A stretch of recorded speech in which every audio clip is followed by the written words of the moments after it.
It is analysis time. This will not be comprehensive since I want to get it out in a semi-decent time frame, but here are some things that stuck out to me after my 4th and 5th rewatches of the final trailer for Tears of the Kingdom, and subsequent rewatches that have come and still keep going. What I'm trying to say is that I probably won't find all of the finer details. I'll be going shot by shot, and if you enjoy the video, make sure to subscribe to the channel for a shed load of Tears of the Kingdom content from this week forward. First, we open with a shot that's very reminiscent of Breath of the Wild Switch presentation trailer. We get a nice sweeping shot of the Sky Islands, though we won't be seeing too much of the Sky Islands themselves in this trailer. We can see a couple of towers on the floor and a ton of islands that we've seen in the past. Nothing crazy here in my eyes. The next shot shows what might be the islands that we saw in the gameplay presentation. More so for viewers of my channel though, we see a construct fighting a choo-choo, which means that these two aren't friends in any way, which leans into the theory that the constructs are built just to upkeep the islands, and not just to fight against Link. We also see what seems to be one of those constructs that are kind of bigger that we saw in passing in the gameplay presentation, and rails and some other stuff that isn't too important. More shots of calm moments with the constructs upkeeping the Sky Islands before we get to a shot of Link bolting down that same set of islands. The most notable thing here is getting a really good look at the pyramid, and despite my previous speculation, I don't think this looks like a dungeon anymore, though there is something here that we'll discuss a bit later on. He heads down past the energy spirals and the lands themselves until you get a very good shot of the overworld as it spins around. Not too much of note here except for the hieroglyphics being very prominent in Hyrule. He lands next to one of these spiral statues, but it seemingly hasn't been activated yet. In the distance we see a giant structure that didn't appear in Breath of the Wild, though we get a better shot at this a bit later on. There seems to be an enemy camp in the distance and maybe even a skull head from Breath of the Wild over on the right, so maybe a couple of enemy camps just in this little area. There's a Sky Island way off in the distance, but no others are actually in sight in this shot. There's also a tower up at the very top of the mountain too, so that'll probably be the tower for this region. Now we cut to Hateno, and despite how much new stuff this shot actually has, I don't take too much from this shot personally. Basically, either there's some new people in Hateno now, or some people in the village have decided that they really like mushrooms now, and I can't fault them for that. In all seriousness though, I do think that these are different people. They're other people, probably from deep underground who need refuge. I think that's because there does seem to be a normal Hylian walking around too. Then again, someone with a mushroom cap seems to be working with a broom, so who knows, why would they be working otherwise? We also see another tower at the top of Mount Hylia in this shot. And now we move on to another settlement-like area. It looks kinda like the thought of rebuilding Castletown is in motion by the events of Tears of the Kingdom, as there's a camp set up donning a crest. I'm hoping that Bolson and co are trying to rebuild the town in this area, and there is some sort of very small minigame like the rebuilding of Tarrytown, though we wouldn't rebuild Castletown to quite the same level as it used to be on. Something that points to this is the fact that the ruins themselves kinda look like they're being prepared for rebuilding as opposed to them being scorched like they were in Breath of the Wild. Another tower here, though I'll stop mentioning them now, I promise. Here we finally see what that structure next to Kakariko Village is, and there's more than I originally thought to unpack in this section. There seems to be a ruin in the side of the mountain and a platform on that ruin. Could that mean that there's normally enemies on that platform, or will they just be a way of getting up the mountain and onto the ruin? Who knows, and why would you need that anyway? We see an energy spiral up close and I just love the colours shown on the spiral, I can't lie, it's kind of weird, I don't know. But much more interestingly, we see a new section of Kakariko Village. If I'm not wrong, this seems to be around the same area that this shrine was in during the event in Breath of the Wild. There seems to be light sources in the area, but they also kinda look like ruins. To me, they sort of look like houses, but it could just be more sections of ruins that have just about fallen next to Kakariko Village without actually hitting them. A miracle in of itself, actually. This might mean something, but it could mean nothing. At the end of this shot, we also see some platforms around Kakariko's Great Fairy Fountain. Could this signify that something has happened to the Great Fairies? That is a mystery for which we do not know just yet. As a side note though, we also see Hebra Mountain and Hyrule Castle in this shot, looking as cool as ever. Next we move on to a shot that starts in what I assume is Typhlo Ruins. It seems to have that bottomless swamp mud around it now for whatever reason, but there's a path so our hero can walk through it. Maybe this area is a location for a Key Zonite event. Time will tell, I guess. It pans into the storm cloud above Hebra Peak, which wasn't present in that last shot, and more islands are lining the skyline. Next we move into the shot that truly shook me to my core while the trailer was in full force for the first time. This could be my bias, but I am 99% sure that this area of the desert is supposed to signify Arbiter's grounds, and if it does, then we see Arbiter's grounds rising out of the sky, or seeing the sand cave in on the grounds, something that me and my good friend Hyrule Gamer discussed a lot in videos, and something we actually mentioned just the day before the trailer in a call with Zinc. There's not much to the shot, but the dilapidated stone definitely lines up with what we saw in Breath of the Wild's Gerudo Desert, especially in the area surrounding Arbiter's grounds in that game. Then we move into Hyrule Castle being surrounded by falling blocks. This is likely from near the beginning of the game when we see the Sky Islands moving into frame for the very first time, with islands having chunks dropping out of them constantly. We also see that the Sheikah seem to come out and witness this event firsthand. They're standing next to one of those platforms too, though I do wonder why those platforms exist in the first place considering they aren't built after the beginning of the events of the game. Next we see a very interesting shot, what seems to be Ganondorf bringing the Blood Moon up, or however you'd phrase that. But is it Ganondorf? It could be Demise. More people will definitely make theories on this one because it's something I saw everyone discuss on Twitter after the trailer, but this figure seems to have longer hair than the Ganondorf that we see later on in the trailer. Could this be right after his reawakening though? Honestly, yeah, it could be. Then again, whoever this is also kinda looks like they have scales. Could these scales be Ganondorf getting his body back, thereby being his skin falling into place and not Demise himself? Again, this is also very plausible, and for the time being I think I'm falling more into this camp. But again, right at the end of the shot they seem to tease that this isn't just Ganondorf. I mean, why not show his face otherwise since you show it later on in the trailer? Even the skin tone seems more akin to Demise in my opinion. So could this be a cutscene from the very end of the game, with the final enemy in question being Demise?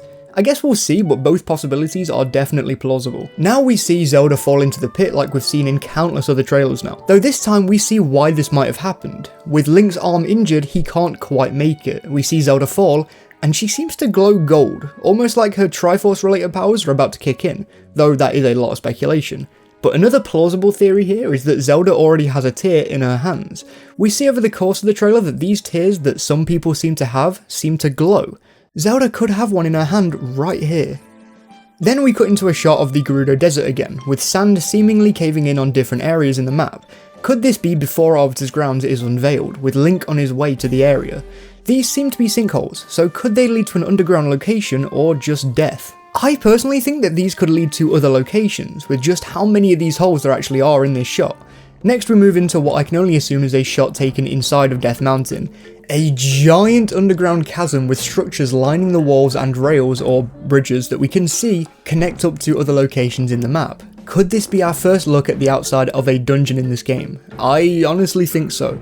I can't imagine that this is where the Gorons are living now, so there has to be a reason that it exists in the first place. I think this is a task set for the hero to try and resolve what's happening in Death Mountain.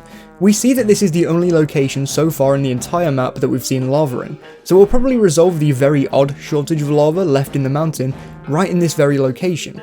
Will we see the fruits of that in the game? I don't know, since that is a whole different level of speculation on a gameplay front, so never mind. But next we move on to a shot of barbarian-like ships coming in from the sky. We seem to be in a cold area of the map. This could be around Mount Hylia, Hebra Peak, the Gerudo Highlands, a few other mountains, or it could just be a brand new area in the sky, which kinda seems a bit more likely in my opinion. Presumably these will house enemies just down to how many of these ships are actually in this shot. I can't imagine they're all here to rescue Hyrule. If they are another race of people though, they're coming out in droves to save the hero, or maybe Link saved them from something upon completing a dungeon. Honestly, I'm not too sure on this one either. There's a lot of scenes in this trailer that are really cool, but aren't contextualized, which is exactly what a trailer should be in my eyes. Link jumps into a bubble. The bubble seems to be slowly moving upwards, which is a great idea for brand new puzzles. This is definitely set in a snow-based set of Sky Islands. This sort of challenge kinda reminds me of something you'd see in a shrine. Though I guess we'll see on that front. The architecture here also seems very normal for the Sky Islands we've seen so far, if not a little bit darker, though that might just be a lighting thing, so I don't know. In this shot we also see those blue particles that have been dotted around since the last trailer for the game, though this doesn't really give us much of a clue of what's happening with them just yet. One final thing in this shot is the orb inside of the bubble. It looks somewhat similar to the orb seen in the February trailer for the game on the Hinox's neck, though it seems less circular, so I can't tell for certain. Plus there seems to be writing on this one too, akin to the squiggles seen in the 2019 trailer. Yes, squiggles is very technical language. We then see something quite odd. Link basically falling down a Minecraft dropper. This area seems to have Sky Island based locations dotted around it, maybe as a defense mechanism against other people getting into a territory this was made. To me personally, this shot looks like it's taken in the bottomless pit in Breath of the Wild, at the end of the Yiga hideout. though there may be more areas in Tears of the Kingdom that also look this way, so that's not definitive just yet. A very possible theory though, especially since this pit does seem to go on forever with a ton of lasers. Link also has a wingsuit in this shot. Rather than this being an item, I imagine that it will be an outfit that gives Link more maneuverability while he's in the sky, meaning that we'll start the game with less than ideal air control, which fits in Breath of the Wild's gameplay loop perfectly in my opinion. We then see what looks to be the inside of the giant spherical structure we've seen over the course of the last few trailers now. In the gameplay, this gumball machine looking thing had a shop icon, so I guess we'll probably be collecting something from these shops, just average everyday collectibles, kinda like the machines that were present in Kirby and the Forgotten Land. There's also text on the contraption that Link is pushing on, and it seems to be changing the trajectory of the main structure. Maybe this is used as a machine for easy aiming for access to certain sky islands whilst flying on a glider. I don't know, maybe that's too far, I'm not sure. Link flies through what seems to be one of the old labyrinths from the last game, though it kinda looks a little more closed in than the labyrinths of old. If there are two sets of labyrinths, the old ones and some new ones, then I can see this being a brand new labyrinth. We also see more of these blue particles, maybe they signify areas of new origins. They could just be a nice touch for the game, but we'll see. Then we see that there's been a giant fight break out next to Fort Ateno between Bokoblins, Moblins, and the Hylians. The fact that the Hylians have to actually get involved this time shows the severity of what's happening in this game. We aren't going to be living the story through our eyes 100 years ago, we are living in this story. We are this story. Link is using a new spear that could be connected to the Zonai too, or is at least connected to the constructs. The other Hylians seem to be fighting with the usual tools, though they also seem to be just like kinda everyday people, so maybe they were attacked out of the blue. Then we see a very interesting shot of Link using a shrine elevation platform, similar to those used in Breath of the Wild shrines to take Link into their trials, but it's going at a crazy pace all the way up. I think this could be the way to get to the top of a tower where we'll be greeted by these guardian arms, just like we saw in the February trailer. Could these be at the top of the towers in the overworld or elsewhere? To be honest, I haven't looked too far into that myself. Link also has a Sheikah Slate kind of thing with him, which looks identical to a Nintendo Switch, but it's also connected to something on his satchel or something like that. Along with this, he also has this rope tied to the front of his stomach, which might be the reason why he's elevating so fast in the first place, though I can't really tell. Then we see a brand new character. Pretty much anything I say here is going to be speculation, but in my opinion, they do not look human and could be a member of the Zonai. But they're also kind of portrayed as being evil, with malice particles surrounding them. There also seems to be more people surrounding them too, so maybe they are like the Zonai's equivalent to the Yiga, or something to that extent. Maybe they are brand new enemies to the series. We see Link looking out to a beautiful view with his champion's tunic and usual horse saddle. There seems to be a structure way out in the distance, but I can't quite make out what it is. We see a Zonai Guardian type thing coming out of a wall built specifically for it. The location that this shot takes place in, it makes me think that it's underground and is of Zonai origin too. It's very dark and doesn't really have that many defining features. Perhaps a little too dark if I'm honest. It's pitch black outside. Maybe this is an underworld type of area, but I'm not too sure. With the vegetation growing on the building though, I definitely think that this is some kind of underground structure. This is definitely some kind of construct though, I just wonder if it's a friend or a foe. We then see Link in the throne room of Hyrule Castle. Though it's fully rebuilt, there are particles surrounding the room that make me think that this could be some sort of flashback segment or something like that, something akin to the memories. Or, and this is crazy speculation, but I wonder if Bolson and the gang have actually fixed up the place by this point in the game after a side quest. It feels weird to spoil that in a trailer though, so I'm not sure. We cut to Zelda in an area that looks Zonai made, with contraptions moving to bring a path closer to the princess at this point. This raises a lot of questions to me personally. Honestly, I'm not someone who particularly wants Zelda as a playable character, but since she is still alive and seems to be working with other people, I do wonder if we'll be playing through very small sections of her journey, through the caverns, into being taken in by this new set of people. I don't know. The figure she's talking to is telling Zelda that Link is the last line of defense, an intriguing plot point for the story. He also mentions that Link is going to have to use the legendary sword he carries, which is likely why the Master Sword has to be fixed.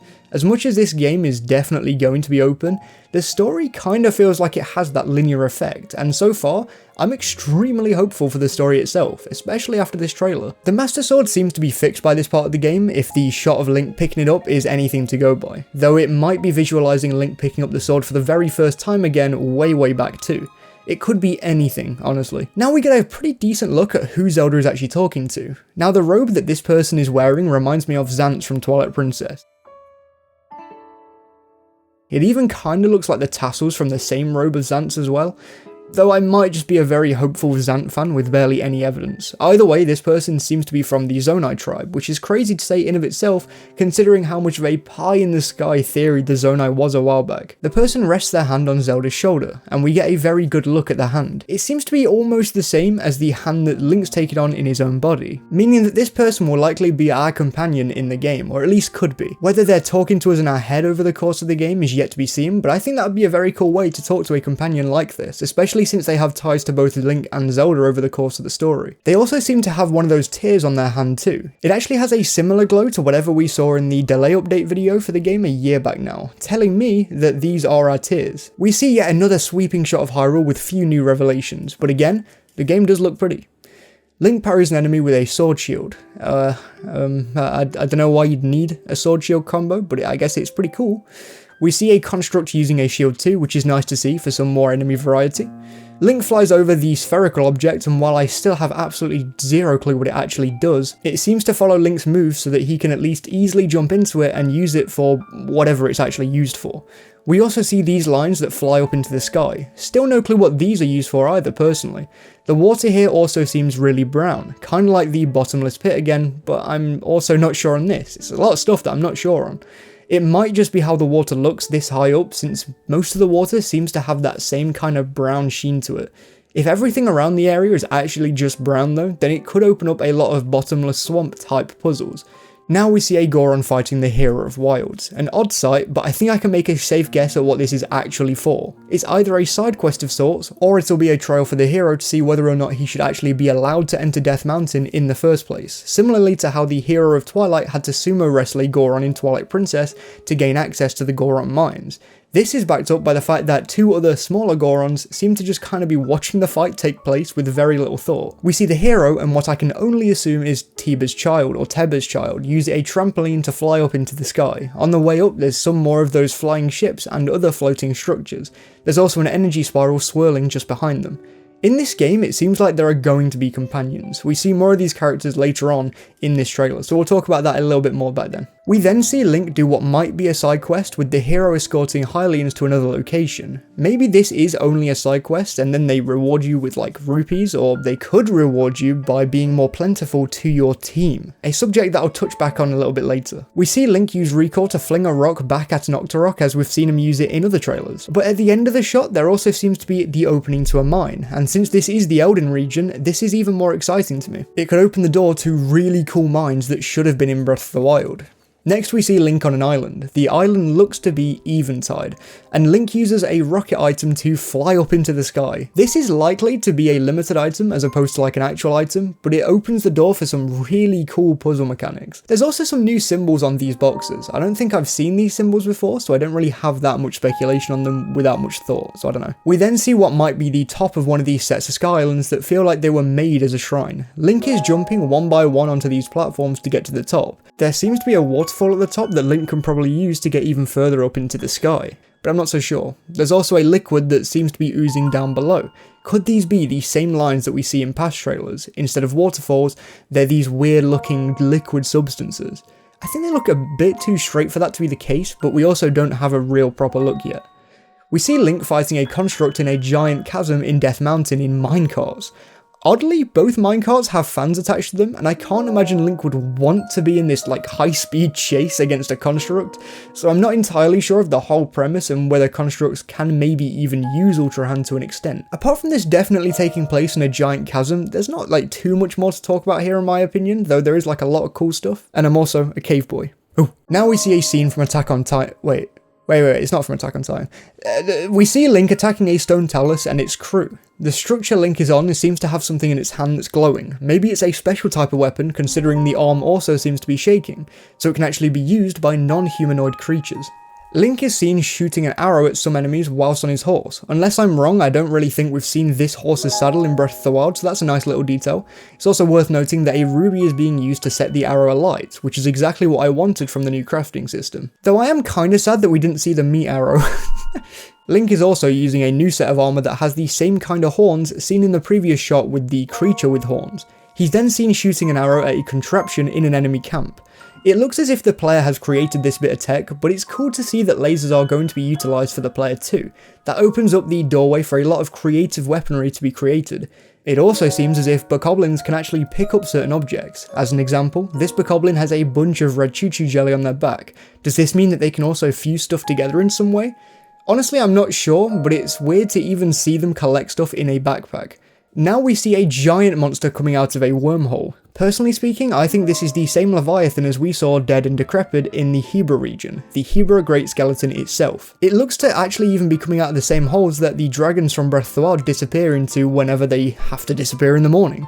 We've seen Ganondorf resurrect Volvagia in the past, and we've seen the resurrection of Star-Lord. Why not the Leviathans? It's worth noting that something is going on with Teba's son since they have some weird thing on their back. Could this mean that they also have a tear? Definitely in my opinion, though we don't know. We also see that Link has a new outfit on here too, which will likely be used in even more harsher temperatures in the wild. We see the same shot from the February trailer, likely of Ganondorf becoming rehydrated at some point. Zelda then says that there's something only she can do and has a tear in her hands. Maybe this is why everything happened in the first place. Zelda took a tear from Ganondorf's corpse, or at least tried to, and this caused the Demon King to reanimate. I'm not sure. This might also be the exact same reason as why she's glowing in that shot earlier on in the trailer. We see Ganondorf seemingly resurrect for the first time. There's a cave behind him and he's looking all bony.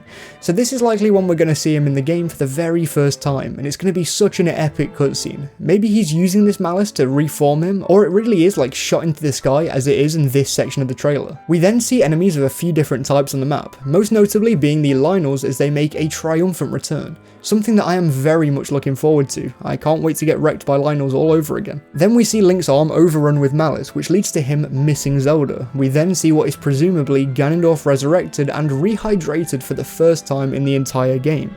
He also seems to still have a tear, which puts a wrench into the theory that Zelda just collected a tear from the same cave. The voice line in this section of the trailer is interesting to me. It could symbolise the rehydration of the king, or that Demise is coming back. You witness a king's revival, and the birth of his new world. Though Demise was never considered a king, so I think he's just talking about himself in this specific section. Then we seem to get a good look at a boss-like creature who functions very similarly to Molduga, except there's no sand, so it'll much likely be a much harder fight than Molduga. This is also taking place somewhere in the Sky Island, so while I can't really speculate on the location itself, I feel like this might not be at the end of a dungeon, though we're not sure on dungeons in the Sky Islands just yet. Link and Teba's son have a moment, and then we see, we see this person who also seems to have a tear tied to them. I've seen some people say that there's a resemblance to Zelda with this person, and I 100% agree, but without much more thought, I can't really think of a theory on how they're linked. Unless she's Hylia, but then that calls into question whether Hylia herself was a Zonai, and that's a whole can of worms right there.